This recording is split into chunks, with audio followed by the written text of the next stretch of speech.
Assalamualaikum warahmatullahi wabarakatuh. Saya Siti Rosmita Anggraini dari semester 2B akan melanjutkan review pertemuan ke-14 hukum pidana.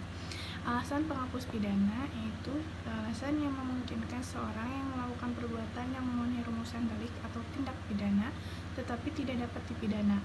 Alasan seseorang tidak dapat dipidana karena perbuatan yang memenuhi rumusan tindak pidana tidak merupakan tindak pidana karena tidak bersifat melawan hukum. Alasan pembenar atau face justifikatif yaitu alasan yang meniadakan sifat melawan hukum dari perbuatan sehingga menjadi perbuatan yang dibenarkan. Alasan pembenar khusus terdiri dari A. Dokter dan para saksi yang menghadiri perkelahian tanding pasal 186 ayat 1 KUHP, yang B. Pencemaran demi kepentingan umum atau karena terpaksa untuk membela diri pasal 310 ayat 3 KUHP, yang C. Yang dihina dengan putusan hakim yang menjadi tetap dinyatakan bersalah atas hal yang dituduhkan yaitu pasal 314 KUHP.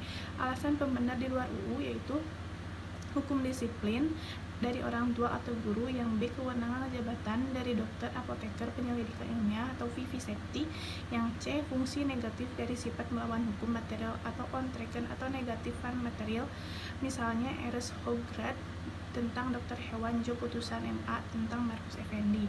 Alasan pemaaf umum yang A. Ketidakmampuan bertanggung jawab pasal 44 KUHP, daya paksa dalam arti sempit pasal 48 KUHP, bela paksa yang melampaui batas pasal 49 ayat 2 KUHP.